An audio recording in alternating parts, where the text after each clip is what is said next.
Hey, yo, it's me, Pops Van Marmalade, and you're watching the Comics-Related Madness Network. Huh? So come get some. CromCon. CromCon.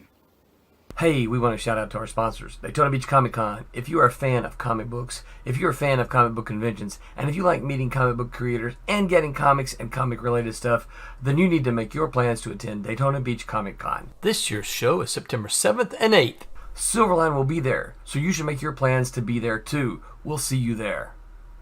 If you like comics and find yourself in the Orlando, Florida area, doesn't everyone come to Orlando at some point in time to see the House of Mouse? But when you're here, you need to make it a point to visit Coliseum of Comics, especially the one on East Colonial Drive.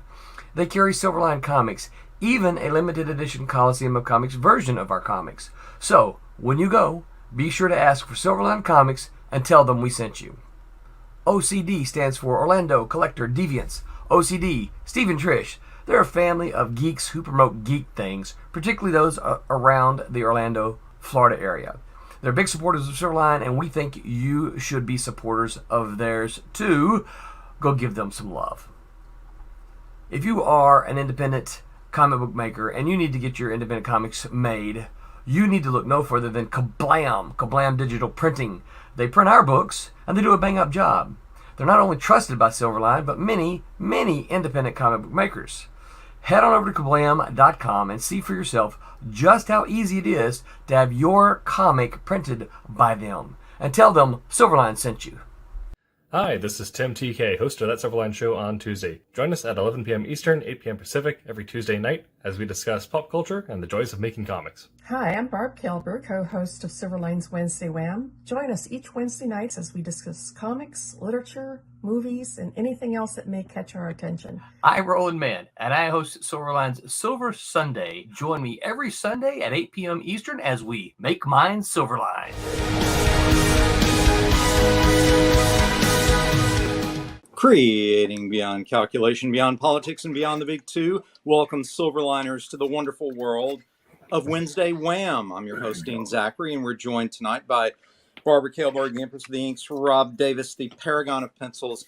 The Superior Skeptic is notably absent tonight, so we won't even mention him. Both Wizards of Wordplay are here, however, Rory Boyle and Scott Wakefield. And we may have some late arrivals later. Our subject tonight is Spies and GIs. Why so popular in the movies and not as popular in comic books? And we're going to be exploring opinions on that, not claiming any of these are definitive by any means. I but will. certainly, Do we ever claim that? Never. I think maybe Aaron does on occasion. Running caveat. Several shakers of salt. So we don't take it too seriously. Before we get started, I'm just going to set the table here. Most people know that the best-selling movie franchise of all time is about a super spy from England who works for MI6, named James Bond, code number 007, of course. Those movies have earned lots and lots of money, Skyfall being, I think, the most successful one to date, although I think No Time to Die is easily catching up to it. That being said, there have been some good James Bond games. Some people talk about GoldenEye. Oh, gosh. Being an excellent game, maybe the right? best game ever. Maybe the best game ever. Right, but here we go with the compatibility of the corresponding comic book title. The 007 comic, which before that I think was James Bond 007, put out by Dynamite. There were various James Bond titles way back in the 90s and before that. They were okay, and they did okay, but certainly never in the top 10. Likewise, we're in the world of video game sales just being insane. I was just looking up the numbers. Wow. I mean, since the release of the first installment, the Call of Duty franchise has sold over 400 million copies.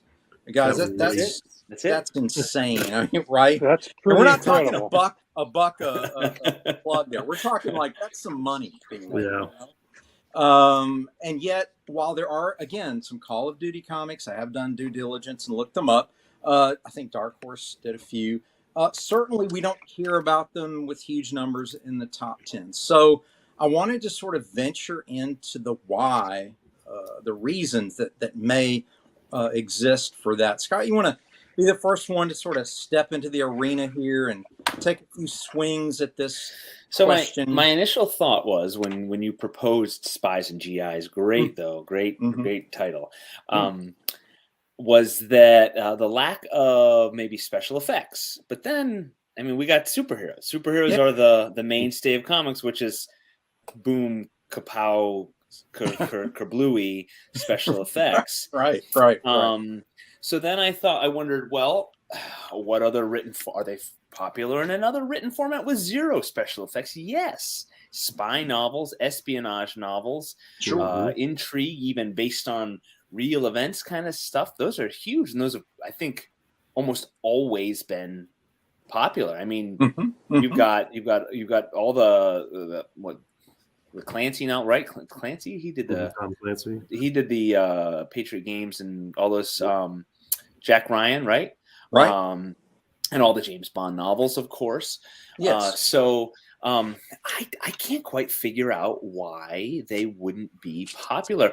Is there something missing in what you get with a movie and what you get with a book, and then limited by the comic book? Can it not go as deep as a book and not be as mind-blowingly amazing as a movie? And so there's something lost in the limitations of a comic book. I honestly don't have a great answer, because if I were to sit down and write a comic book, I would think, oh, a spy comic would be really cool. And then I would sit and I'd send it off to publishers, and they'd say, oh, sorry, Scott, they're just not a draw anymore. And I would be confused. So really long non-answer. So, well, interesting, though, that you did explore one of the aspects, which is depth. Maybe there's something about the ability to go deep, but then again, people would say, well, hey, what about Watchmen? Watchmen's pretty deep. Yeah. So, maybe the depth isn't the answer. We are regaled by Buonasera from Big Calculusinator, and he also gives us his Bond theme, Banana. Which I thought it was Banana Nana. No. Oh, B-A-N-A-N-A, yes. Boob stuff is very dollar heavy. Maybe doesn't work great in balloons. I don't know. Maybe that's part of it. Calculus also says Powers was successful. Dude's like, Bond. I was wondering. Thanks. I was James Bond. I thought. Yeah. I was like, I'm going to figure that out later and just kind of comment on the comment itself.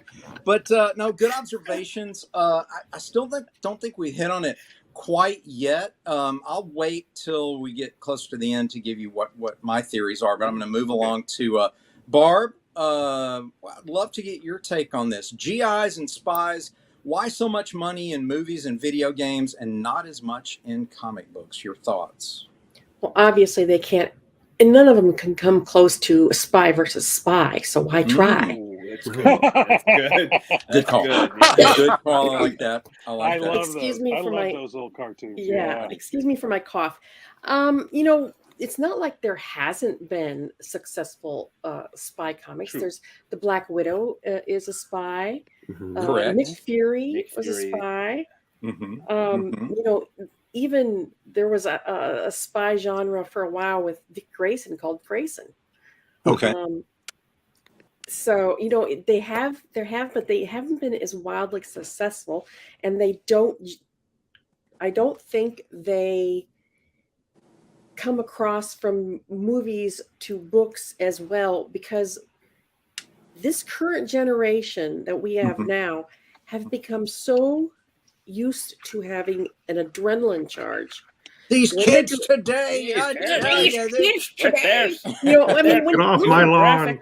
Looking back on like North by Northwest, that was a seat of your pants thriller back then. It's so slow. Sure. And original James now Bond, these days, early James Bond or slow. Plotting. slow. Right. And young audiences these days are are used to an adrenaline rush. And I mean, let's face it, the current Bonds, the Jason Bourne movies, the Mission Impossible movies, they move so fast. And you're constantly having an adrenaline rush as things move from scene to scene to scene to scene. You cannot replicate that in a comic book. Yeah, I do the same thing. Pacing.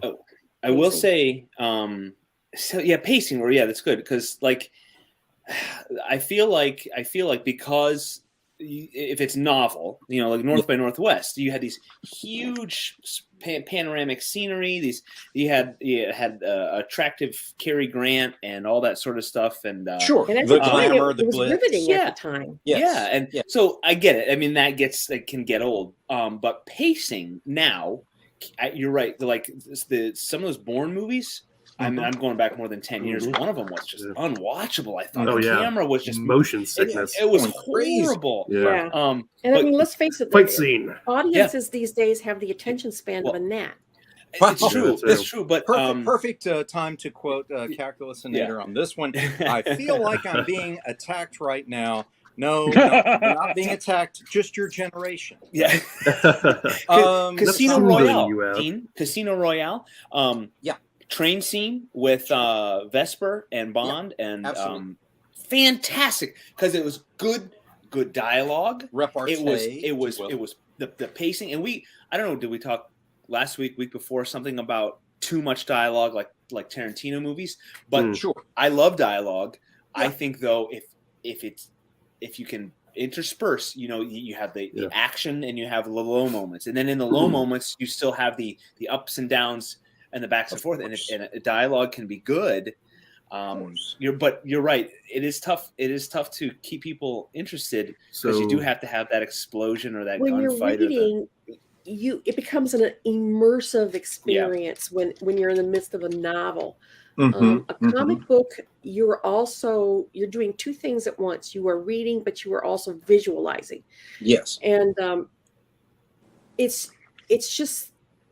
I feel like we cannot capture the attention of somebody, of an audience who is getting more used to bigger and faster movement on screen as opposed to comics. Yeah. Well, the Avengers comic books, though, sell pretty well, and Endgame, of course, made lots of money. So one might argue, but, the comics came first with those, right? So could it have something to do with production order? If something existed successfully in literary form before the adaptation, does that affect the success of the comic book or not? I don't know. That's part of our exploration. Well, if that's the case, then it would be by franchise because like spy and military novels like Tom Clancy and all that stuff were definitely around before Call of Duty and GoldenEye and all that. So is it franchise based? Like this was done awesomely well in a new medium, and then that's what people know, so they can't get away from it. Well, Rory, then since you brought that up, I'll go ahead and put you on the firing line next. Think about this for a moment. Back in the day when a Bond movie came out, for example, it was still just as big of a special event as it is now. And there was less competition, so it's probably even more so. There was always a comic book adaptation. I'm pretty certain that the publisher, whomever it was, knew that they weren't going to sell as many copies as they were selling of Spider-Man and Batman and so on. But they did it almost as a brochure for the film. But it was done. But it was cheaper. I'm not even certain now that adaptations of Bond movies are even being done on a regular basis as comic books. They don't even bother anymore. So any thoughts from you on that? Yeah, I haven't seen any Bond comics. The closest would be like fan fiction or something. Yeah. And even just like with any new grand box office hit, it's going to be followed up with like the wannabes. So you had all the Mission Impossible TV shows, you had The Man from U.N.C.L.E., all that stuff is like it happens in bubbles and waves. So maybe it is generational that generation picked up with that, and that's what they know, so that's what they stuck with. I love The Man from U.N.C.L.E. It was good. Yes. And Even I'm the a fan of movie the was new good. movie. Yeah, the new Yeah, one the was new good. one, With yeah. Superman. They Yeah. had comics. They had comics. Who 'Cause I'm was a in the big midst of selling them now too. who was a big influence on Man from Uncle? Who also did a novel series that's a big movie series? Matt Helm.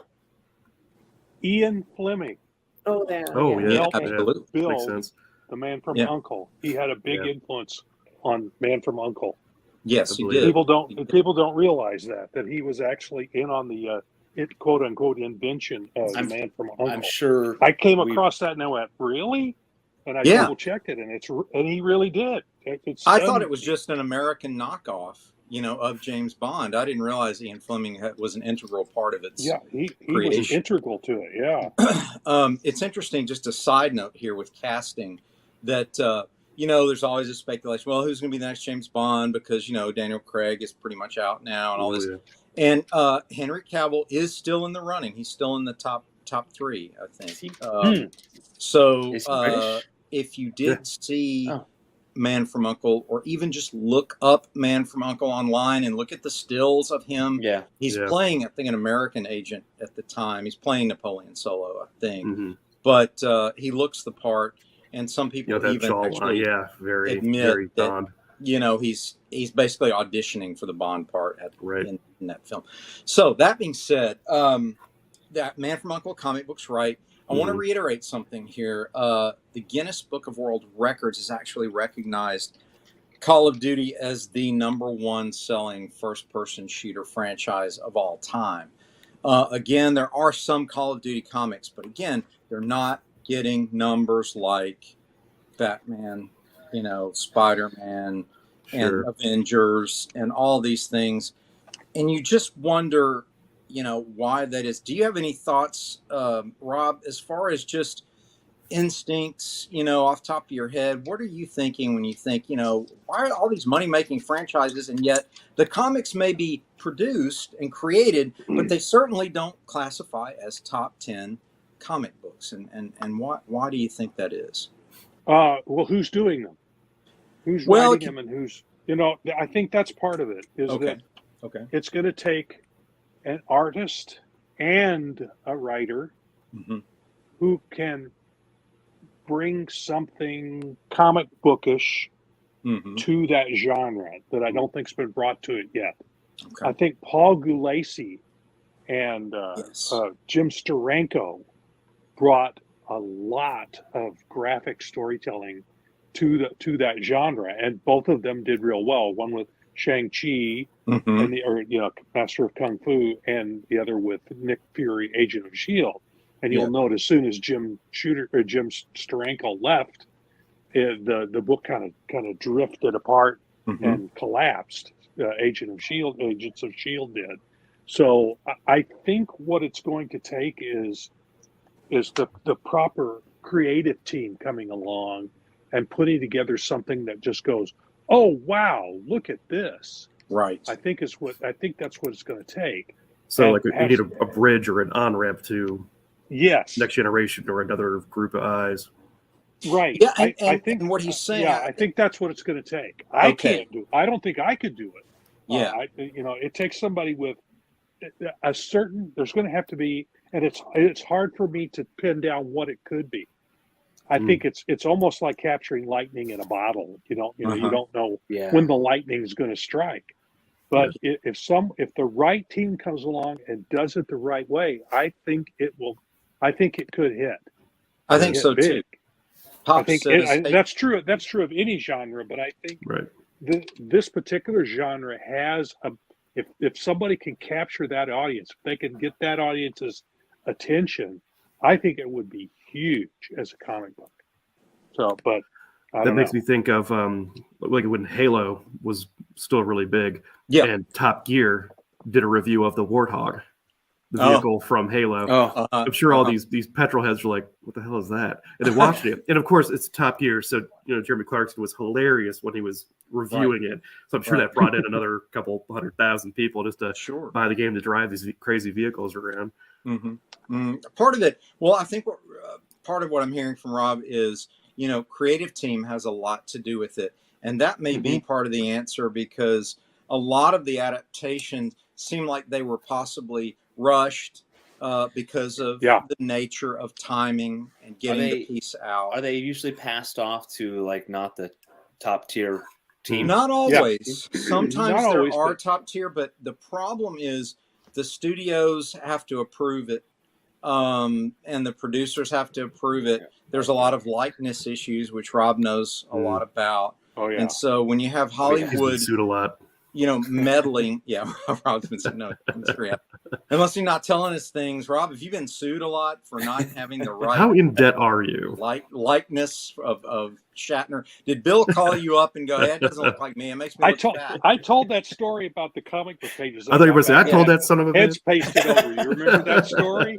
Where because everything had to go to Paramount and somebody had to approve it. Well, Of course. I got pages back original art, and all the heads of William Shatner had been pasted over. You So I told me peeled that, them up. right? I peeled them up, and the hairline was raised. Oh. And then lowered them and Wow. paste over. So It's true. it's silly things like that. Did you have him saying sabotage and not sabotage?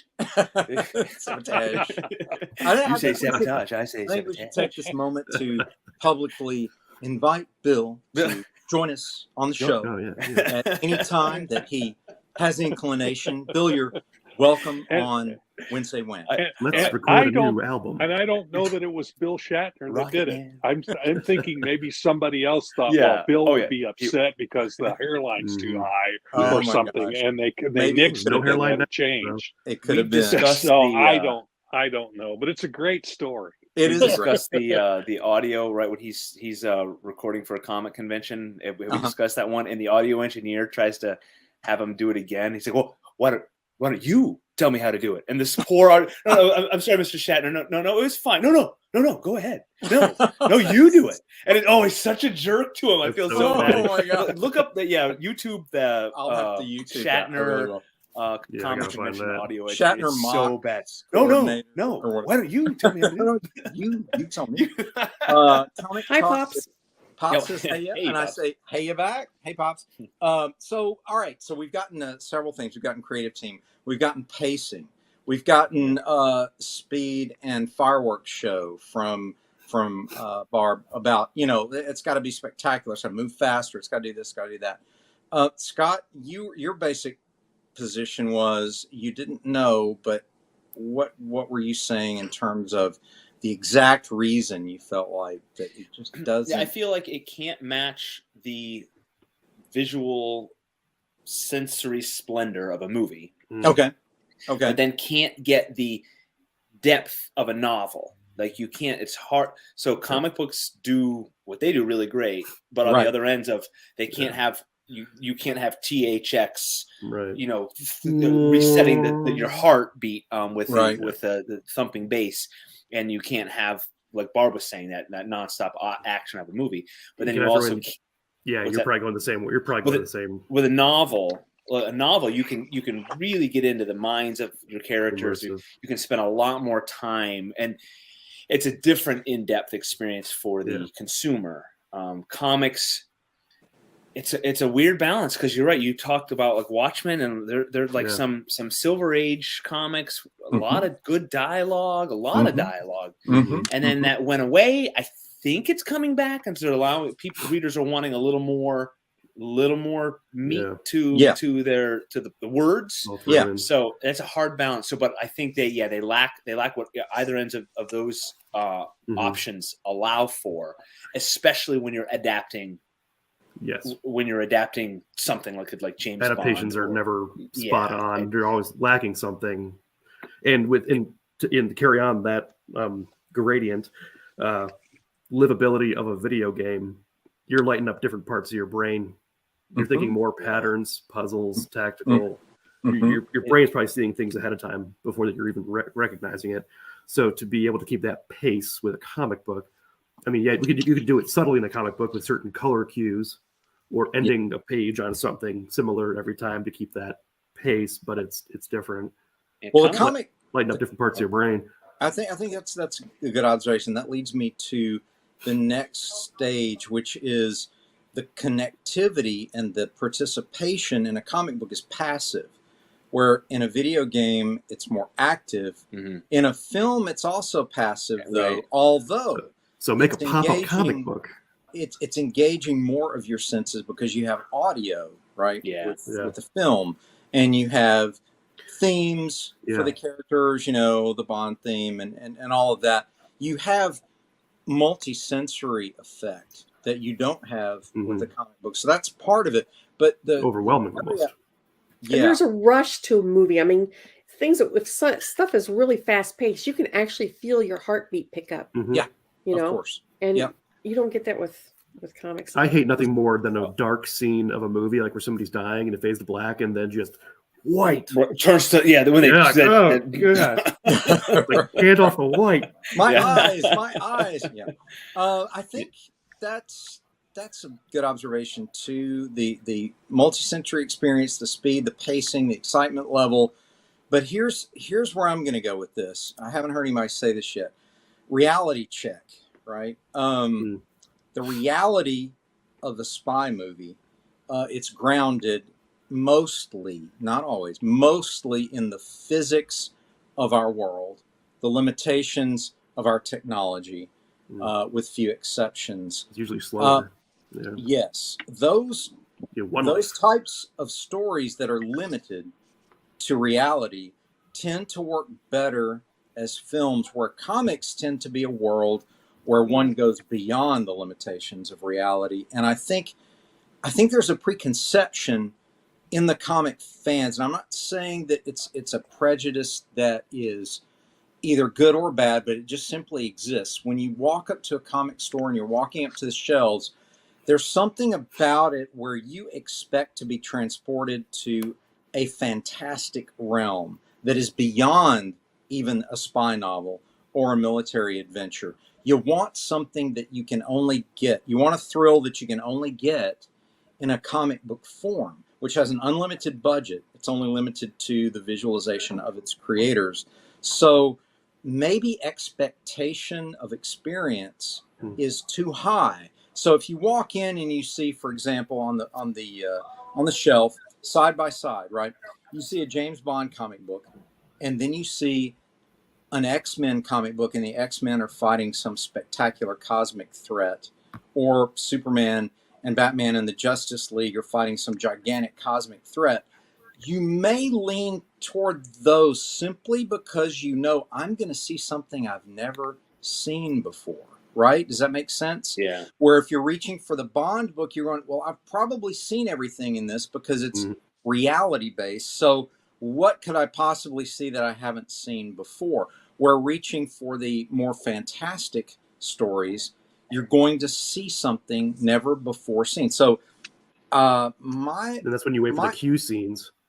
Yeah, right. It's like, oh, that's new. Yeah, that's new. Right. You may see some new tech. You may see a new villain's lair. You may see some new Bond girls that are pretty spectacular, or even, I don't know. But in terms of expectations, are you really going to be blown away like you would be with some extraterrestrial threat Kirby style that's going to jump off the page you're looking that more the for X-Men are going to be fighting, or that Iron Man's going to be fighting, the technology that Iron Man would face versus the technology that Bond would face. It's just the promise of visual eye candy. It just cannot be met by the GI and the spy story. That's sort of my semi-answer. Again, I'm not claiming that's comprehensive, but certainly I'm thinking maybe that opens another door down another road. I think that kind of ties in with what I'm saying. It would take an artist who could, wow people with the artwork. I bet if Adam Hughes did a James Bond, you'd be picking it right up. Yeah, I would. Absolutely, I would. Again, those are great observations too. The creative team, in terms of artists who can really do visual style and make something reality based, really, really cool. Those you guys are familiar with Adam Hughes' work, right? I mean, oh yeah, that's why I said. I'm talking to the younger Bond folks, babes. Oh boy, Rory and Scott. You guys know who Adam? I'm looking him up right now. Yeah, look up Adam Hughes. Oh, he's got a lot of Wonder Woman covers. He's mainly known for his ability to draw attractive women in comics. Betty and Veronica. Okay, but certainly bring in Jim Balint. I bet you those would sell. Well, he can do likenesses. The thing about he's got an Alex Ross kind of.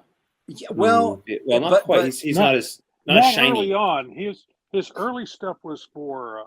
I think he hit with a Maze Agency was one of his early works, which is more, it's more realistically based. But Sure. one of the leads in that is a very beautiful, voluptuous woman. So, Right. So he kind of got, but he had difficulty making a monthly deadline using the style that he's got. Oh, sure. So that's why he's gravitated more to covers, where he can really pull that off and really work details with that. So it would take somebody. Talking about my generation. We're talking about your generation. Not at all calculus. We're not attacking. We're just playfully mocking. And not with any. Well, it's not mocking. It's Hollywood. Hollywood has trained up a generation to expect bigger and better. Sure. It's with less thinking involved. Yeah, more eye candy and less. Yeah, there's no more deeper movies anymore unless you're looking at like the independent side of things. Everything's like a 12th grade and below level. Well, it's like when my kids came by for Thanksgiving, we were watching some one of the older movies, and they're going, "Why don't we have dialogue like this in movies anymore?" Yeah. There's really snappy. Yeah, Casablanca is just the greatest one-liners ever. Yes. Yeah, and just bang, bang, bang, bang, bang. Just great character play between people, and you don't get that in movies. They're all shooting each other and blowing things up. What was the Redford movie? 3 days. The cars are faster, the explosions are bigger, the scenes run faster, and you're like, wow, wow, wow, wow. And it trains the mind to Condor. Yeah, for a shorter attention focus. Yeah. And expect a bigger payoff as far as adrenaline is concerned. And that's Hollywood training the generations. That is Hollywood. Calculus says they want an Extreme Studios book on screen. Yes, exactly. An image book in the worst qualities of image rather than the best qualities of image. But I think what we do have an opportunity for now is for creators, both in film and in comics, to learn to balance those two. I think we've discussed before that the first Iron Man film does a wonderful job of balancing humor with action adventure and visuals that are entertaining. It's certainly not on the level of a classic spy movie like North by Northwest or anything like that in terms of dialogue, but that's not really what it's about. It was really about adapting Iron Man and making Iron Man work. It was an origin story, so people are more invested in it. Yeah, I thought it did. I think I go back to the Bond films simply because the Bond films can be judged by the generations that produce them. And so you have the same character being interpreted. And if you go back to the 60s and the 70s and we bring ourselves up to today, you can see that there's an attempt to make Bond more real and less fantasy as we move forward. Mm-hmm. Oddly enough, in the 60s, when the franchise was born on screen, there was an attempt to include a balance of fantasy and reality. Admittedly, some of Fleming's books are wildly fantastic and have very little connection to reality whatsoever. Some people may know this, but there's actually in the novel Dr. No, there's actually a giant squid in the book. Okay, which you don't even see it in the film. There's all sorts of weird creatures and weird effects and strange things happening in a lot of the books, but a lot of them are grounded in just pure espionage. So again, the balance of the two at best is what makes these elements successful. The early Bond movies had a lot of science fiction elements in it that made them fantastical. Yeah, and nowadays it's more grounded in reality, terrorism, bioterrorism, stuff like that. Right. Yeah, bioweapons. I think Casino Royale did a great job with their reboot in terms of taking Ian Fleming's original novel and trying to bring it to the screen in today's world. And it did go for the snappy dialogue between Vesper and Bond on the train. Oh, that scene on the train is almost straight out of the book. Yeah, I remember it really is. In the book and the card scenes are very reminiscent of the early sitting and just in talking. Yeah, they weren't playing poker in the book, but that's, Right. that's but a whole different deal. we wouldn't have understood Baccarat anyway. Yeah. No. Wouldn't have. I barely but- understood it when I read the book. Right. So. Right. So that being said, there has to be a balance there where we take the advantages of today's ability to do incredible special effects, but what we learned from the past in terms of a lot of these screenwriters were theater people, and so their grounding was in dialogue. Those of you who have ever wondered, well, how come British actors are so often tapped to play important roles, even in American movies, to the point where they even change their accent to be Americans? It's because Brits are classically trained on the stage. Most of them are, where our films don't necessarily require the movie stars to be theatrically trained on stage. In between movies, they go back to that. Right. If you've ever seen anyone perform Shakespeare live on stage over and over again, it's fantastic. The mental ability to not only retain the dialogue, but to execute it night after night in a compelling way. You want to talk about somebody who's basically like a professional MMA fighter version of an actor versus, you know, a spoiled brat Hollywood kid who's just looks pretty and goes, I'm bored. Can we do this scene? I need a break. Take 5. Those people hold no candle to these people who've done this on stage over and over and over and over again. So you get a lot of power because of the stage and the theatrical backgrounds and the way it's written. And I think in the days that you guys are claiming had some of the best dialogue, the mid-20th century films that were high-level espionage, but not just that, the Cary Grant movies where they had the repartee that was playful between the leading man, the leading lady, and so on. That was done because language itself was an art form and considered an art form back then, rather than language is almost treated as music. If I could go into that realm. Well, that's the triple threat. Right. Acting, singing, dancing. We don't have that anymore. Right. And so imagine if someone said, hey, let's do this kind of thing now. Let's bring everything to the screen, right? We want the dialogue to be great. We want the fireworks and special effects to be great. We want the message to be powerful, the drama to be powerful. What if we're firing on all cylinders? And honestly, I just don't think the desire is there. I think most of these Hollywood producers want to go for the quickest buck they can, move on to the next one. They're not really trying to make an art form. They're trying. It's a business endeavor. That's it. Yeah. We don't have as many director auteurs like we did in those days, where you have people like Orson Welles or David Lean. These people making art, you know. And I mean, now if you even discuss that in an environment with people from Los Angeles, they just roll their eyes at you and go, "Oh my gosh, you're such a child."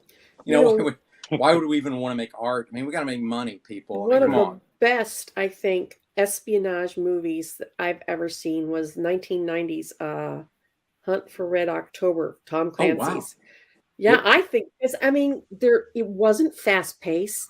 No. It was butt clenching. I mean, it was just Sean Connery's a Russian sub commander. Because everybody's like tense because they don't know if these bombs are going to drop. There were these what do they call them? The barrels that they drop over, depth charges. Depth charges, torpedoes. Yeah, and the whole time there's this race to figure out, the mystery behind all of this that's going on. And it was just the nail biting. It was slower paced, but you were biting your nails the whole time. Sure, I loved it. I thought it was dramatic, great. Suspenseful buildup. Yeah. Good call. Suspenseful buildup. There you go. Yes, thank you. Yes, indeed. We have another comment from the gallery here. Isn't it more of a copyright issue that independent filmmakers can't make the superhero movies that Marvel and DC have taken ownership of? Yes, that is true. But it's also up to the studios to hire more independent thinkers and independent creators and to give them the room to interpret these long beloved characters their own way. I think the last time I saw that from a major studio was Warner Brothers really allowing Tim Burton to bring his unique weirdness to the first Batman movie and kind of standing back and going, I don't know what to do with this guy. He's just kind of a weird filmmaker, but he's a good artist. So let's just let him roll with it. We don't know what this is going to be. We don't know if this is going to work, but why not? So then, like all business people, once it becomes a success, then they're all of a sudden artistic experts. Oh, let me tell you how to do it. Let me tell you how to do it. No. So I was thinking too, like, this is the problem we run into the whole time when we talk about everything indie and anything new. Yeah. Trying to get people's attention away from what they're used to. Now, I tried a couple years ago. I tried roasting coffee and like trying to sell it to people. Really? Like, getting people to like, I'll just get my Dunkin' or I'll get my $8 Starbucks chock full of nuts bag at the grocery store. Mm-hmm. It's hard to get people. So in our industry, getting people away from Batman, Superman, Iron Man, Captain America to do anything other than that. I'm not even talking about like to change Batman to be a Tim Burton Batman or I'm saying so to deflect attention, so people have the finite amount of attention and money. Yeah. I'm just gonna go see Batman again. It's I'm not gonna pick up something different. And so it's for decades those the superheroes have just been the genre, and we get these every once in a while. I mean, not every once in a while, frequently, but by comparison, they're much smaller. The others, everything other than the big things, and then in the cinema world, and I think we're seeing it. I think superheroes are running their course. I feel like they've had a long run. Yeah. I mean, so are we? What's coming back? Is it fantasy? Western never seems like since like the 60s. I don't think, or the 70s, like the spaghetti Western. It hasn't. It's never come back in full force. We always have 3 or 4 good ones, and then they go away for a while. And they go Westerns are becoming bigger on TV. Yeah. Like Yellowstone, and now the upcoming, the one with 1923. 1923, which is a prequel to Yellowstone with Helen Mirren and Indiana Jones. Harrison Ford. Yes. 1883 was fantastic. Well, I think, again, you guys have touched on something else that is the fractalization, the fracturing of delivery. We're not going to talk math tonight, Dean. Yeah, okay? we just talk fractals. Common denominator is works. We're going to talk about fractions.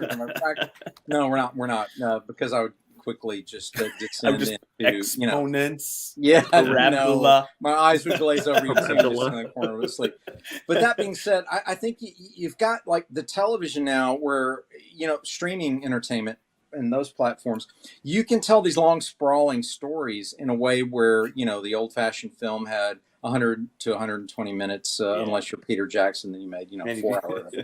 But that being Wakanda, said, apparently it's like 2 hours 40, right? Oh my gosh! Yeah, I haven't seen it yet. Right? I couldn't do it. I haven't seen it yet. Believe it or not, I'm the one that goes to the movie every single week. But my 2-year-old granddaughter's being kicked out of school again. No. Yes. For bad behavior. Fighting. So we've been get that babysitting, and that has disrupted. She's got to learn it somewhere, Barb. This time she was kicked out permanently. They have to find a new place. Oh. So little juvenile delinquent. So I have 2-year-old delinquent. She's a been renegade. kicked out of 3 places. A new temporary tattoo every week. Yeah. But that really disrupts our movie watching schedule. Yeah, I could see that. Yeah. But Barb, you're not one of those people that grandma. takes the 2-year-old to the movie like, no, it's okay. No one will mind. No one will mind. I bring the baby to the theater. No. I hate Here, hide this candy. I'm glad you don't do that. That is a real pet peeve. Thank you. Yep. Right? Yep. No one will mind. No one will mind. Yeah. Right. Get that kid out of here. We do mind. But adapting these things and making them work as comic books, you've got to give people in a comic book, I think, something that they have never experienced before. It's just going to be hard to say, no, this GI story is different, or this spy story is different visually. You really have already seen everything you're going to see, unless there's an element of fantasy or there's an element of science fiction to the story that we haven't ever seen before. So novelty of visualization might be part of it. Obviously, the multi-sensory effect comes into play. What would you do? Let's flip the story here for a second. For your own comic, Okay, let's say Steam Patriots. What would you do? Like, let's say there's people who want to turn it into a streaming platform TV series. Netflix is talking to you guys. They're talking to Swake.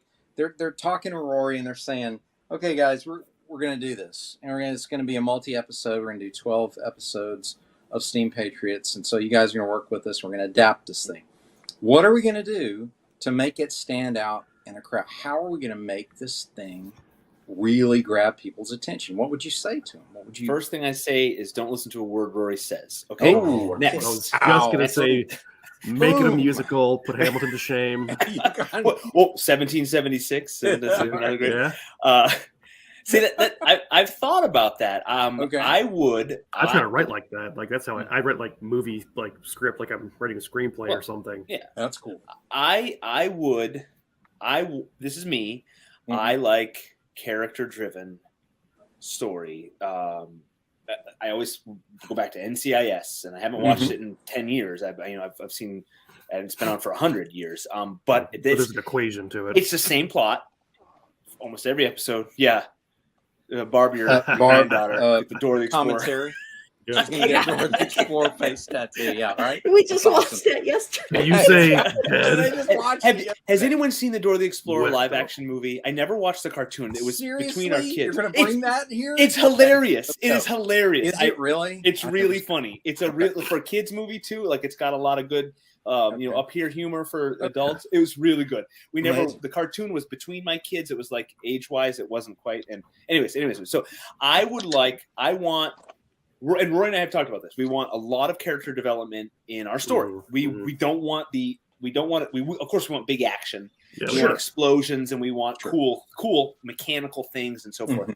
But we really want characters that you feel. We want Felix to be happy and completely broken. Right. We want him to grow. We want him to be to be in love and angry and all those things. You want we want you to feel awkward for him when he makes stupid decisions or feel pain for him because you knew better. You should have known better. Right. So a film adaptation, same thing. I want characters. I this is me. Good I really music. like dialogue. I love dialogue. But I want character growth through people. So some of my favorite scenes in Lord of the Rings is Frodo and Samwise. And Samwise, like, I mean, they're friends. They're best friends who are going to die for each other, likely, in all likelihood. And Boromir, dies for them in the end. And their characters. When I read a book and a character I'm in love with dies, I might, the room gets a little humid. My face gets a little moist from the humidity. I'm not crying. I'm not crying. You're crying. You're just moist. It's the onions I'm cutting up. No, characters for me. They ground the story. It's what the story's about. I want characters, that you are going to root for, that you're going to hate. If there's a villain, I want you to hate him. I want, for a while, the Agents of S.H.I.E.L.D. show, the villain, there's a main villain, and then there was the double agent guy. I can't remember their names. He would make my wife angry when he was on screen. She's like, I can't stand him because he was such a good, like, creepy, like, villain. Like, you wanted to throttle the guy. And you knew, like, when the good guys are interacting with him, you want to scream. Like, don't that's listen to him. It's the worst when they come off to the characters as good or sweet or kind and everything. And you're like, the audience knows. Don't betrayal. The audience knows that they're backstabbers. Shoot him now! Shoot him now! Just one of the you bring a good point because one of the core emotional, foundations to the film adaptation, Jackson's adaptation of Lord of the Rings. Philippa Boyens and Fran Walsh writing it just did a tremendous job. Near the end of Two Towers, they really focused on the core reason why Frodo and Sam continue into Mordor. And I think it's near the end and they feel like giving up. And, Frodo's just at the end of his rope and he's emotionally spent and they're having that conversation at the end. And, the Nazgul is flying overhead and Frodo actually asked Sam, because Sam is the constant cheerleader of we got to do this, and Frodo asked, why are we doing this, Sam? And Sam says, because there is some good in the world, and it's worth fighting for. Yep. And really, there's the core driver. There's the dramatic engine of the entire trilogy. There's some good in the world, and it's worth fighting for. So these two little defenseless hobbits, for all practical purposes, are going into the darkest place they can possibly go.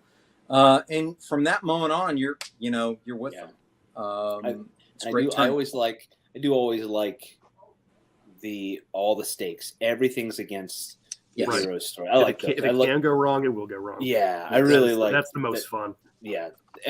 So I'm sorry. Yeah, Rory. And if we want to keep talking about film adaptation, yes, absolutely. Let's go back to Felix. Would you see Felix as a type of Frodo character in terms of that journey, that growth of being sort of this idealistic, optimistic, and then putting him through that labyrinth of pain?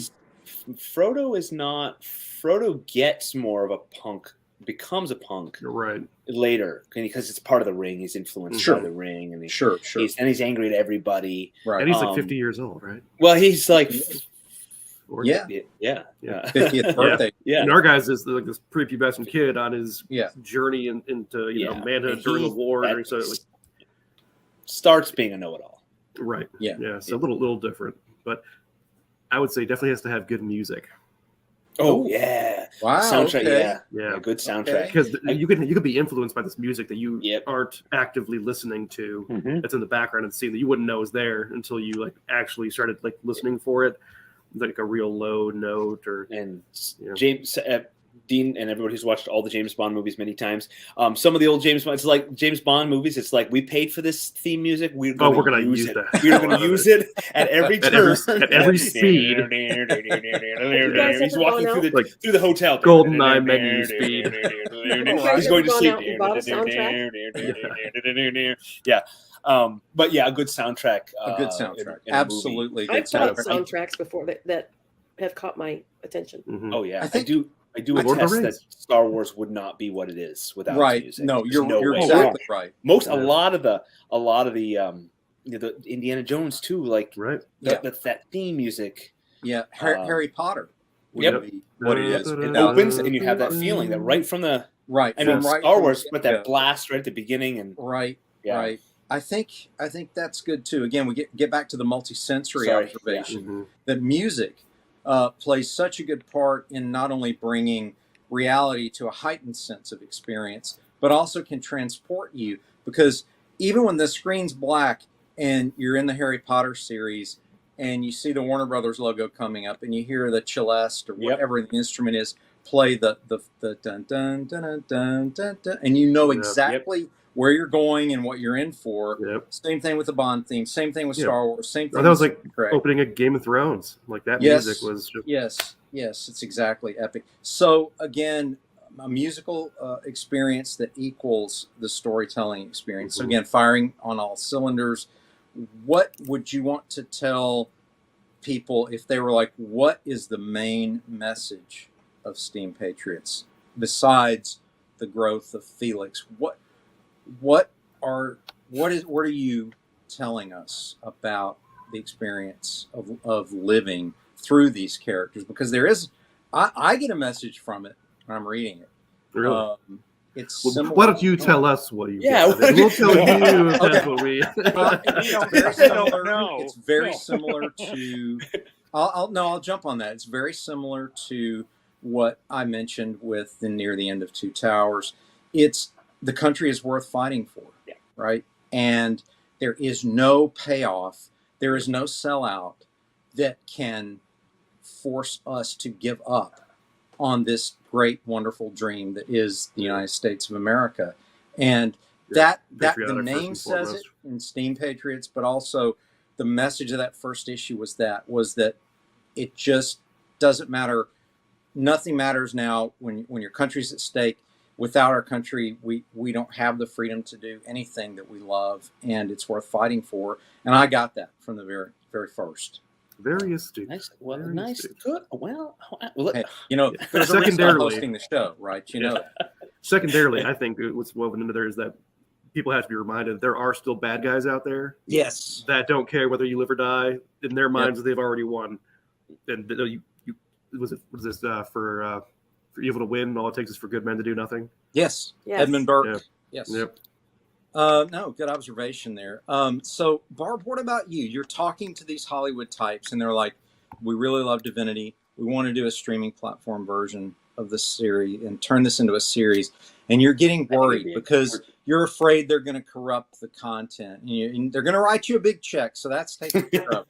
But you're thinking, I just want this to be what I want it to be. What would you? Yeah, I like Scott. It's very character driven, and I wouldn't want to lose that. Excuse me for my voice is very, as you can probably tell. Oh, you sound lovely. Yeah, Lovely. I have a cold. But Divinity at its core is it's a story about family. Yeah, and I wouldn't want to lose that. They have to become a family. They're dysfunctional at the moment, and it's learning to become a family. And the actual villain storyline is an overarching secondary theme. They're on the run, but the main plot is that she's got this healing factor, and her brother and Olivia become this unit, this family on the run, and it's about relationships. Yeah. And I wouldn't want to lose that just to have bigger explosions and more flashbang.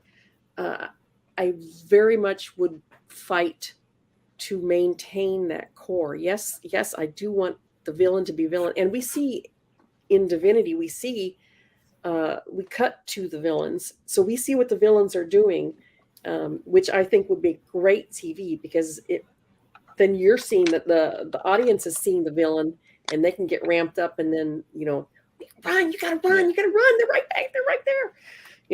They know, what the villains are up to. And I always like that because it ratchets the tension up exponentially.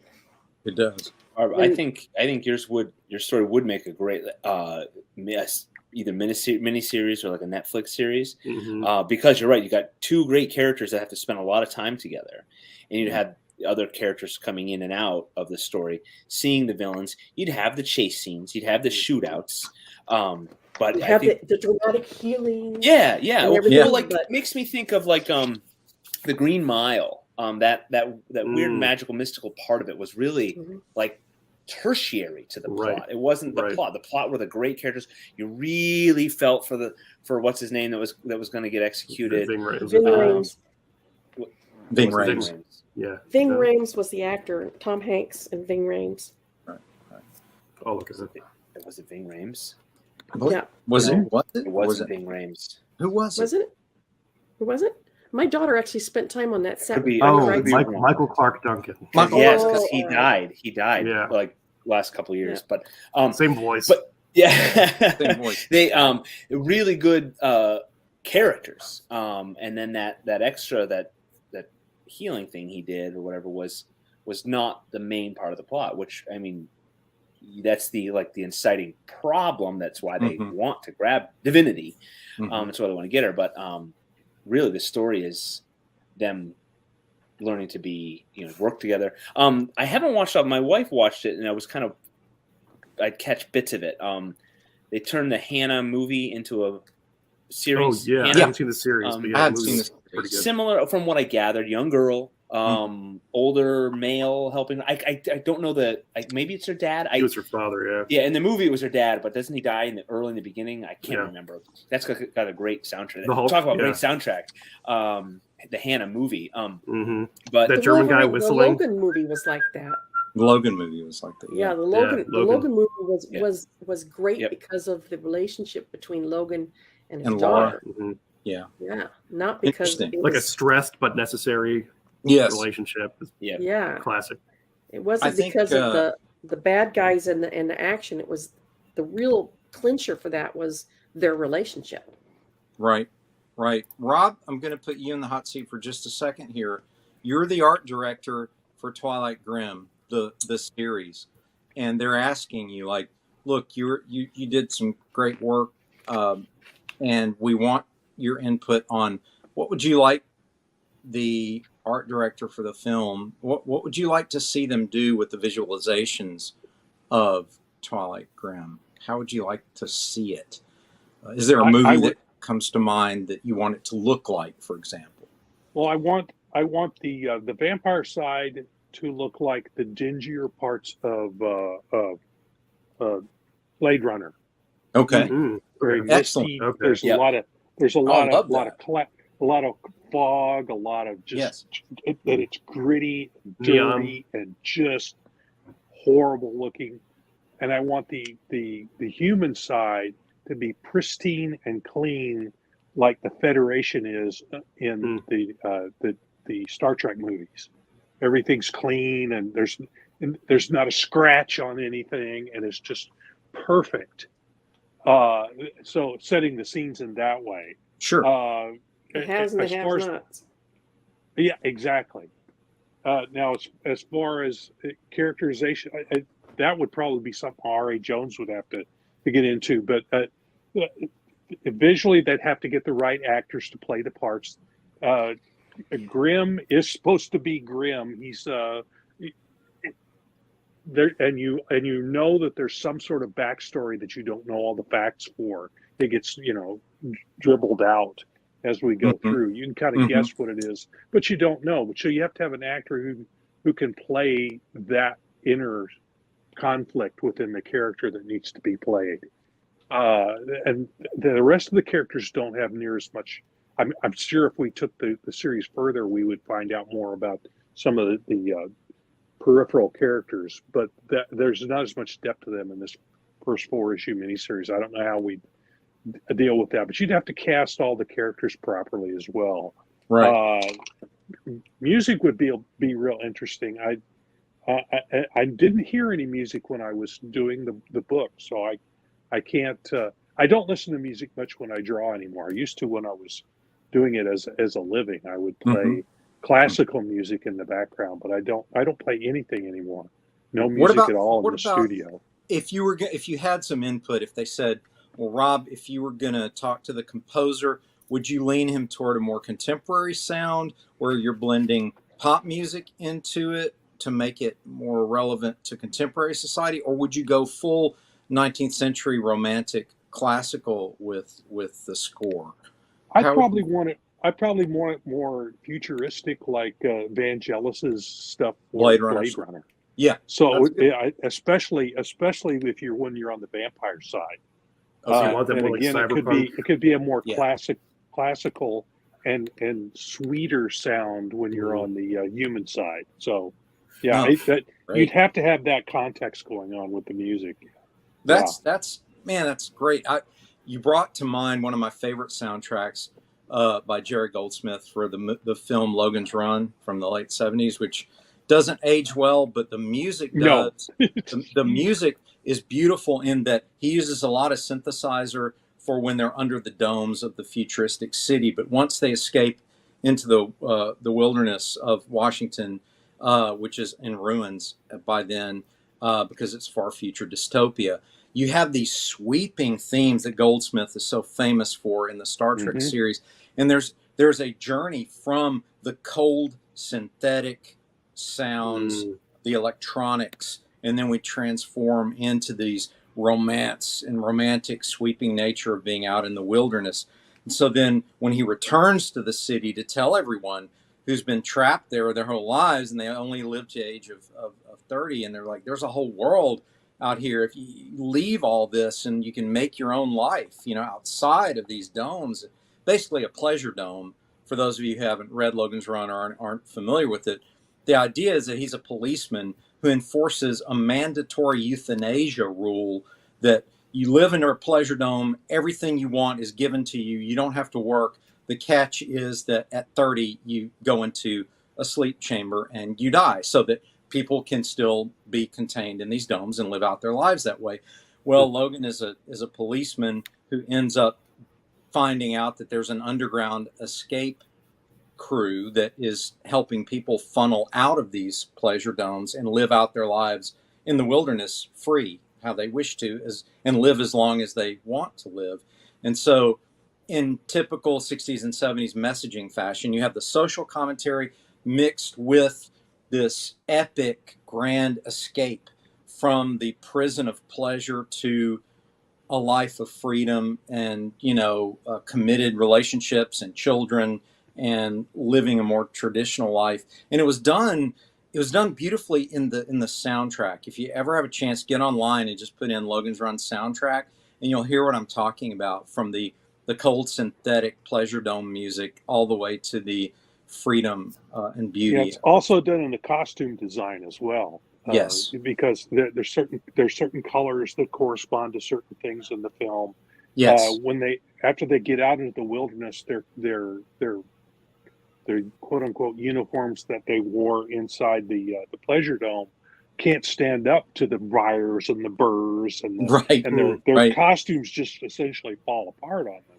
So they have to change what they're wearing. So yeah. Hey, absolutely. Tommy. Hey there, Tommy. Good to see you, buddy. Back at you, man. Love the hat. Glad you made a visit. We're sitting here talking about Logan's Run. I bet you remember that cheesy 70s movie and how cool it was to have Farrah Fawcett in a big budget movie. And wow, everybody had that poster, right? I know Tommy still has it. It's still up in the closet. You know it is. It's funny he doesn't have a chance to rebuttal. No, Nope. Great. Nope. Just, now it's fact. It's canon. It is. But one thing I love about that is the music carries that film beyond its cheesy 70s look and limitations. If you do have a chance, listen to the score. It's absolutely beautiful, and it's wonderful to listen to as you draw as well, especially if you're drawing science fiction or epic sweeping romance. I'm a Goldsmith fan, yes. Yes, huge. Yeah, that was some of the stuff I listened to when I did listen to stuff in the studio. So what I tell you about Tommy, he does still have the Farrah Fawcett poster. It is on his wall. I knew it. You and me both. I even had the Cheryl Teagues poster that went along with it. Oh my! That's the story for another night. But if I were sitting across from producers for the Silverblade series, and they were asking me all these multiple questions, what I would say basically is I want the theme to be first and foremost the journey of this. Wow, we got Aaron here. Awesome. What? Awesome. A late edition. I'm running very late today trying to get back, but I wanted to say hi. I'm glad you're here. I'm glad you're here, dude. Well, as long as Aaron's here, I'm going to pop off. I have a phone call that I'm expecting. So, Barb, good I night, hope you feel better. Bye, Barb. Sorry you're under the weather. Have a good one, Barb. A phone call at this hour. Family business. I know. Family business. Get well soon. Suspect. Mom. Get well soon. Aaron, you're probably aware we've been talking about you mostly spies and GI. Yeah, we've talked about you the whole time. GIs, spies, and why a best-selling video game in the Guinness Book of World Records of all places as the #1 first-person shooting franchise of all time, Call of Duty, doesn't have a top 10 comic book. Again, this is sort of an echo of what we're talking about epic fantasy and why a corresponding comic isn't in the top 10. And now we're talking about spy movies that are top 10, like the Bond franchise being the great success that it is, and there's no top 10 Bond comic. The Call of Duty games, and this includes, I'm just using those as generic names because there's multiple. There's Halo, there's all these others. But, we were talking about that, and they do have comics, but they're just not as wildly popular. And we've all thrown out ideas as to why. Some of us have said, creative team, some of us pacing, some of us the immersive nature of the multi-sensory experience of film, where you have music and motion and so on. But I'd be curious to get your take on, you got Call of Duty, dude. It sold like 400 million copies worldwide, and yet it's the same thing over and over and over. There's no comic. Yeah. I never played it. I played the World War II Call of Duties back when it first started. I just never played any of the newer ones. Right. So what are your thoughts, man? Enlighten us on some of your thoughts. I don't know. Strangely, when it comes to video games, I've always had a hard time playing video games based on real world military. And I don't know. And I always think, especially if it's recreating a specific historical event or whatever, right? Because it's hard for me. Like if I play like World War II games, I mean, it's cool to be, see that. But if I'm playing like Storming the Beach of Normandy, it feels weird that I'm enjoying a form of entertainment based on something that killed so many people. Yeah. So there's a little bit of a weird disconnect for me with that. I feel like I shouldn't be taking pleasure from this, considering it's representing something that was so horrific to so many, and still leave scars to people. So that was always, so I was always more sci-fi fantasy or shooting aliens or whatever else, real world military. Sure. I think when it comes to comics, I just honestly, I think it just comes that people wanted to draw. I think comic books attracted so many people in the sci-fi and fantasy that I just don't think a lot of people in comics wanted to draw real world military stuff. That's pretty much what I thought too. I thought, as dumb as it is, yeah. Right. When you walk up to the shelf, and I sort of used this example, so those of you who heard it already, please bear with me. Yeah. But here we go. Audible groans.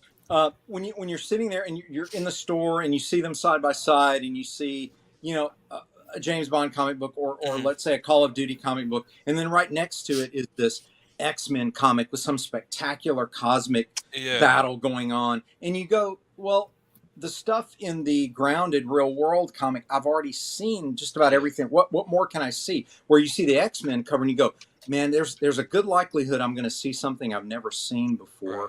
And so I'm not saying that's the ultimate answer. I'm saying that sort of informs a possible answer of something new, something that I haven't seen before. Military movies and games especially, one of their goals is to try to recreate the experience or to make you feel like you're really there. Like when you watch the beginning of Saving Private Ryan, his idea was to recreate what it was like to be there, like what that was like. I could not watch that movie because of oh man, that's a good one. Comic books, you can to a point, but you don't have the sound, like they said, the sound. Sure. You don't have the music, so there's not that sort of immersion. And I think you can tell really good military stories. As far as spy, I've seen spy comics, but usually like Grindhouse or 70s retro. Sure. Danger Girl was kind of a spy, and the loose spy, comics, very very loose. But I mean, if you go more independent comics. There's some spy comics. I mean, Black Sad. Yes. Would you say that spy comics have to have another genre with them to make it good, like espionage and action? Point, because if you were just spycraft, it'd be very dull. Right. Well, like Black Sad is stealthy and quiet. He's an investigator, but I mean, they're all like animals. Like he's a panther. You guys have read Black Sad, right? I have not. I'm aware of it. I haven't read it. It's a European comic, and he's a private investigator, like in the 60s. But all the animals are anthropomorphic animals. So there's, I mean, in other words, you think like what Rory's saying. Would that if it was just humans? Yeah, but now it's animals. Okay, now it's different. Like, so and it's beautifully illustrated. Is it like Zootopia with slots at the BMV? Yeah. Yeah. Right. So that's a good observation too. Like maybe it has to have something that hasn't been done before, some element of novelty to it.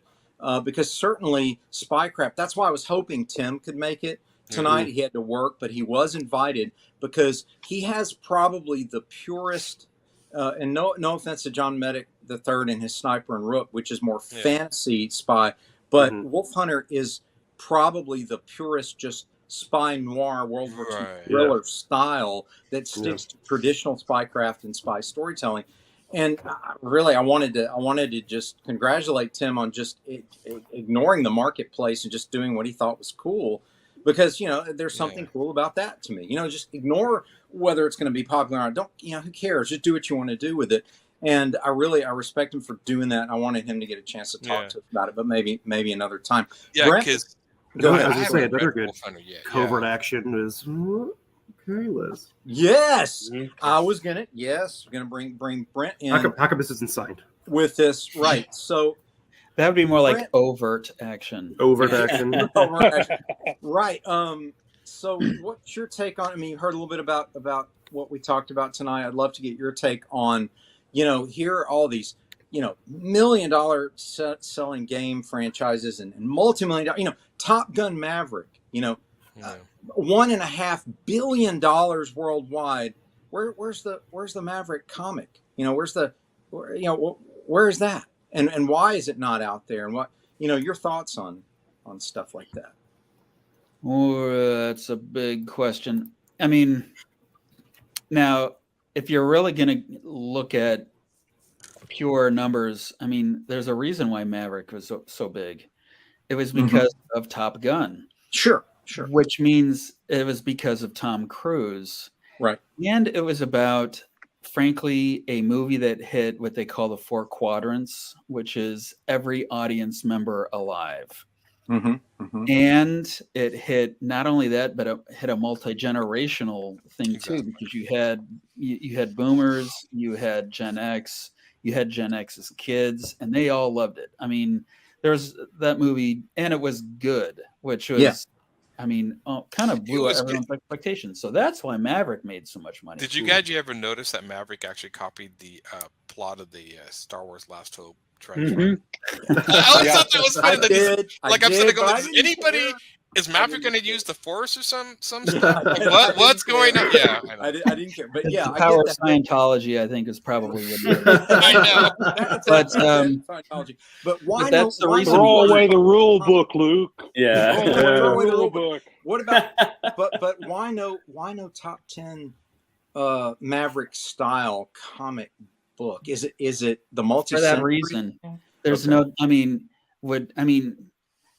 Tom Cruise wouldn't be involved. So all the people. I mean, that's kind of the sad thing about comics, that it's like the redheaded stepchild of all media, because basically all of the the movies, why are Marvel movies not translating to Marvel comic sales?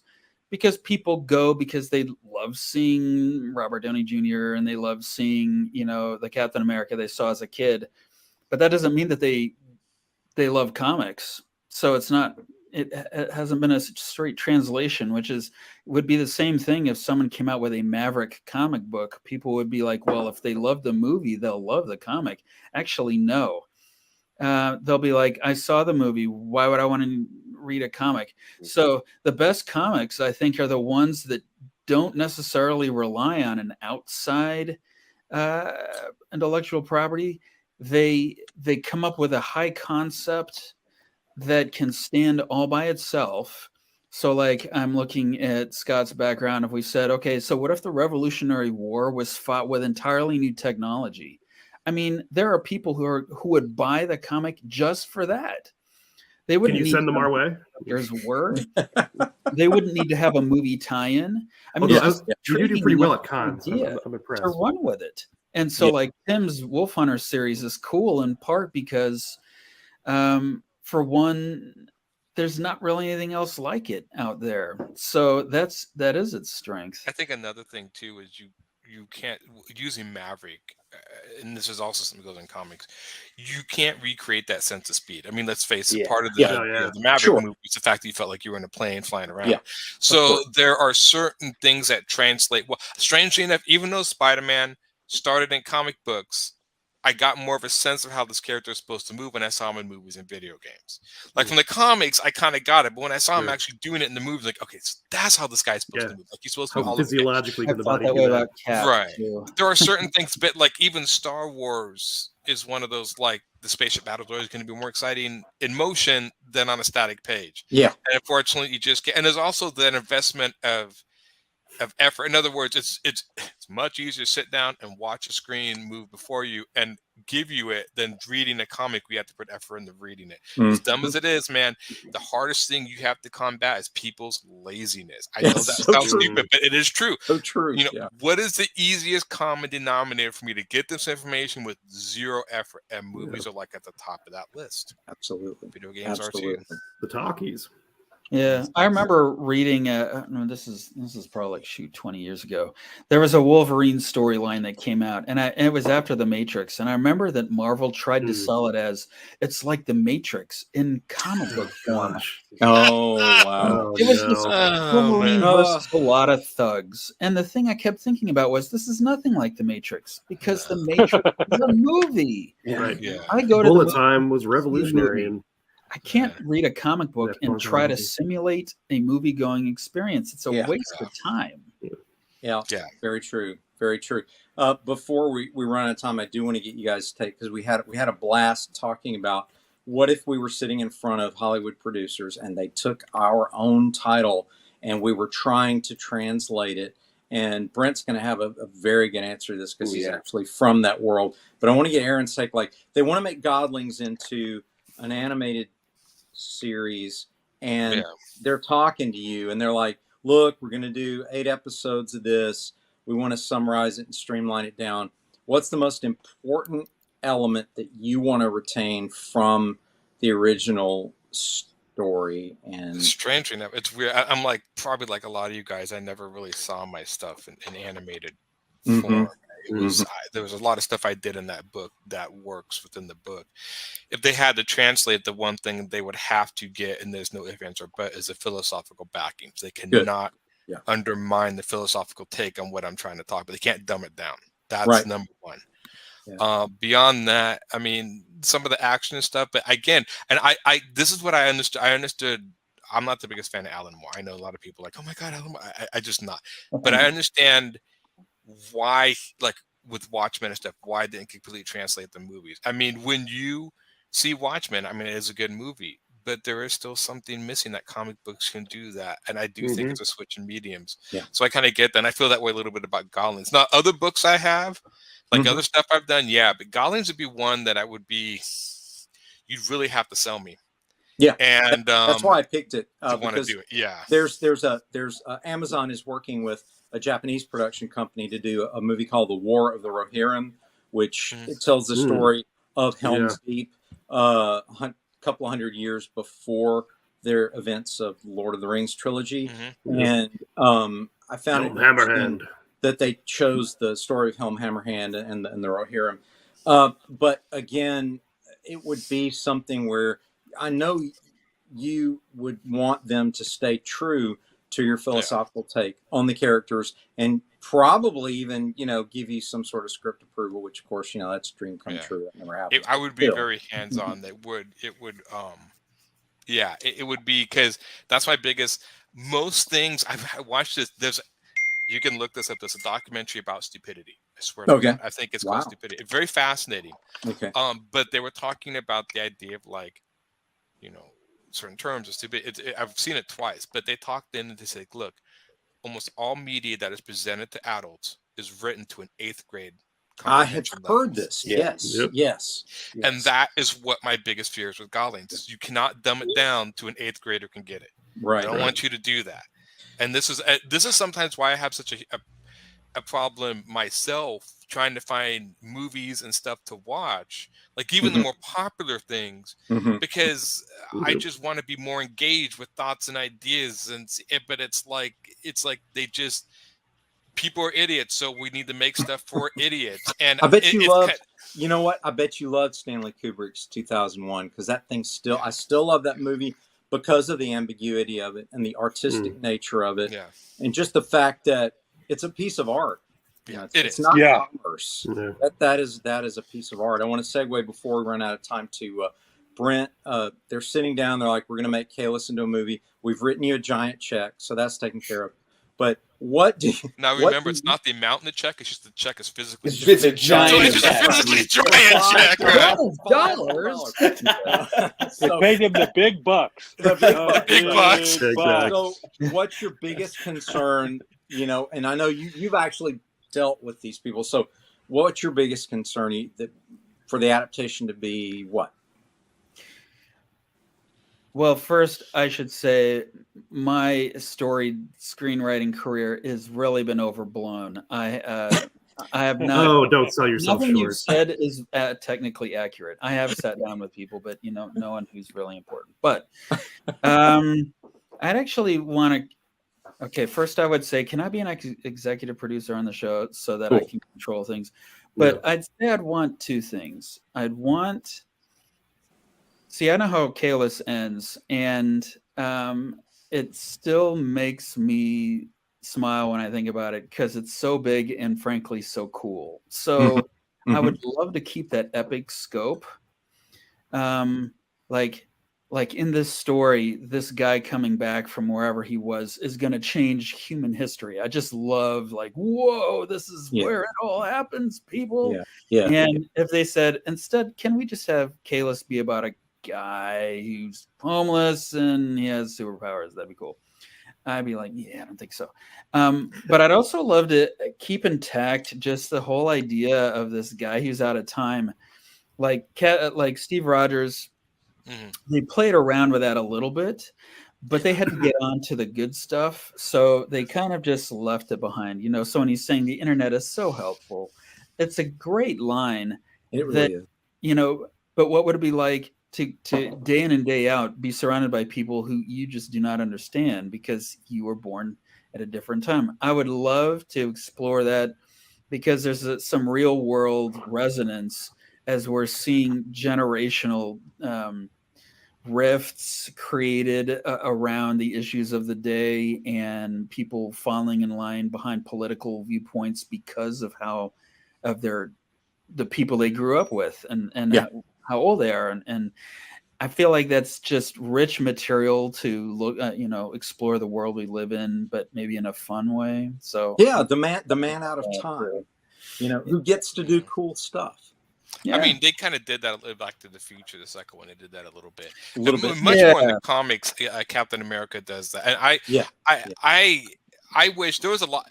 Captain America is one of my favorite characters just because he's unique. When he fights with the frisbee, he's a man at a time. He's a man at a time. So he's just. But I thought Marvel, like most of the characters, really kind of undercut what made him unique. And same thing with Tony Stark. But I really wish they would have focused more on the fact that this guy is so far out of his element.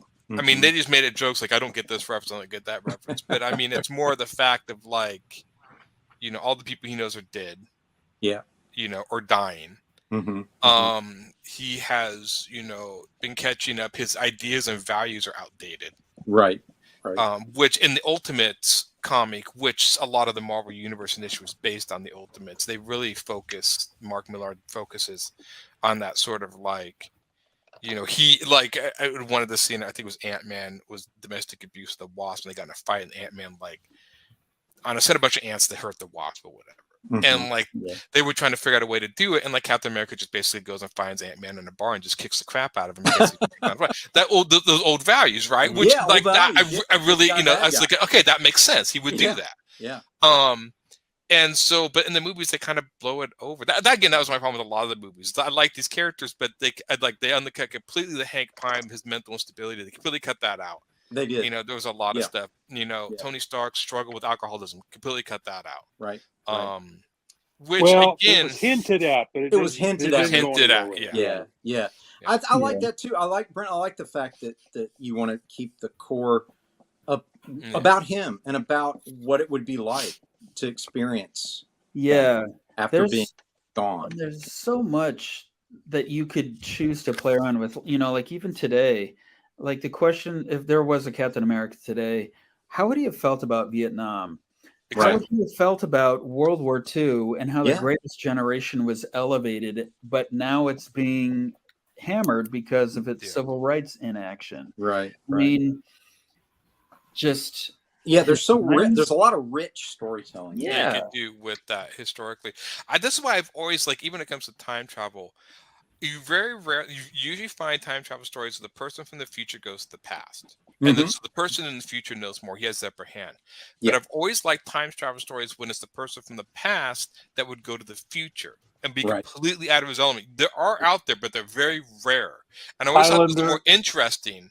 Highlander is great. Highlander is great. The Time Machine. Time Machine is the original one, and what I loved. I would love to see them do that again. They did a remake of that, guys. Remember that? Like more recently. 20 years ago. It wasn't Pierce. Was it? No. Yeah, it was Guy Pearce. Guy Pearce. Yeah. It was a decent take, but I'd love for them to do it again. I think it's been long enough where you could do a time machine and really do it right. Weird that every time people say, if you had a time machine, where would you go? And people always say the past, and I'm like, forget it, man. I'm going to the future. I want to see stuff I haven't seen. I don't want to go to the past and get killed by that. People said, what would you go in the past? The only thing I would go to in the past is Time of the Dinosaurs. Because just to see them. Look like Jurassic. Of course you would get killed. Get eaten or whatever. But I mean, it never works out. Time travel never, ever works out. But it's like, I'm going to the future. That's where I'm going. I mean, I want to see space flight and stuff. Yeah, that's where I'd want to go. That would be cool. Well, speaking of the future, we're going to have to skate into the future and continue this next time. Nice segue there. I do my best. I'm sorry you guys came in so late because I would love to explore this more, but maybe next week we can continue this if I don't come up with something that's even cooler, because it's pretty cool. Time travel is good. Time travel. I know. We need to go there. That'd be awesome. That's But as we like to close our show, we always like to say the same thing, because that's just what we do. We're creatures of habit. And as we say goodnight tonight, I want to end with saying, make mine. Silverline. I'll trap Broderick. Make mine Silverline.